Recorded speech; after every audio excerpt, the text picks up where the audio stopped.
আজ সেই 54 বছরে আমাদের বাংলাদেশের রাজনৈতিক নেতাদের তাদের উচ্চ বিলাসিতার কারণে, তাদের উদরপূর্তির কারণে আজকে আমাদের 54 বছরেও বাংলাদেশের সেই স্বাধীনতার স্বাদ আমরা গ্রহণ করতে পারি নাই। প্রিয় উপস্থিতি, যে সাম্য, মানবিক মর্যাদা এবং সামাজিক বিচার, এই তিনটি মূলনীতিকে সামনে রেখে পাকিস্তানিদের থেকে বাংলাদেশ স্বাধীন হয়েছিল। আজকে সাম্যতা নাই, আজকে সামাজিক ন্যায় বিচার নাই। প্রবাসীদের সাথে যে সাম্য, প্রথম যে বিষয়টা আমরা যে বৈষম্যের শিকার হই, আমাদের সাথে যে সাম্যতা নাই, আমাদেরকে বলা হয় আমরা রেমিটেন্স যোদ্ধা।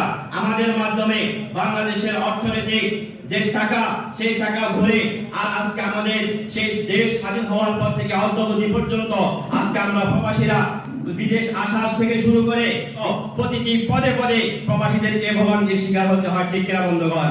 আমরা আজকে যদি পাসপোর্ট বানাতে যাই, সেখানে দালালের শিকার হতে হয়, দালালের শরণাপন্ন হতে হয়। আমরা যদি এয়ারপোর্টে আসি, সেখানে আমরা বৈষম্যের শিকার হই।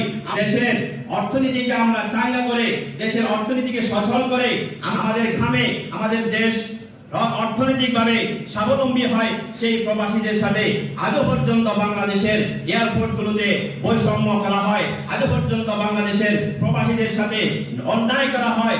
প্রবাসীদেরকে ওরা মনে করে যে আমরা বিদেশ থেকে দেশে আমরা ভিক্ষা করতে গিয়েছি, আমরা যেন একজন চোর, আমাদের এমন ভাবে তল্লাশি করা হয়, আমাদের এমন ভাবে হয়রানি করা হয়। সেই হয়রানি আমরা আজকের এই প্রোগ্রাম থেকে স্পষ্ট ভাষায় আমরা বলে দিতে চাই, প্রবাসীদের হয়রানি বন্ধ করতে হবে। বিমানবন্দর, এয়ারপোর্টে প্রবাসীদের হয়রানি বন্ধ করতে হবে। আমাদের সাথে হয়রানি যদি বন্ধ না করা হয়, প্রবাসীদের এই দাবি আদায় না হলে আমরা আবারও রেমিটেন্স শাটডাউনের ঘোষণা দিয়ে বাংলাদেশের অর্থনীতিকে আমরা অচল করে দেব, যদি আমাদের সাথে এই বৈষম্য বন্ধ না করা হয়। এটা আমাদের বর্তমান অন্তর্বর্তী সরকারের কাছে আমরা স্পষ্ট ভাষায় বলে দিতে চাই। প্রিয় বন্ধুগণ, আমাদের এই বৈষম্য, আমাদের অধিকার আদায়ের জন্য আমরা আন্দোলন করি, আমরা দাবি জানাই, আমরা সংগ্রাম করি, কিন্তু আমাদের পরিশেষে কি হয়? সেই ফল আমরা ভোগ করতে পারি না। আমরা রক্ত দেই, আমাদের রক্তের বিনিময়ে আমরা সেই ফল আমরা ভোগ করতে পারি না। সেই ফল খায় আমাদের দেশের রাজনৈতিক মোড়লরা। আজকে সুযোগ এসেছে, 1971 সালে বাংলাদেশের মানুষ রক্ত দিয়েছে। 54 বছর পরে 2024-এ এসে আমরা আবার রক্ত দিয়েছি, কিন্তু আজও আমাদের দেশে সেই 71-এর চেতনা এবং 24-এর রক্তর কোন প্রতিফলন এখনো ঘটে নাই।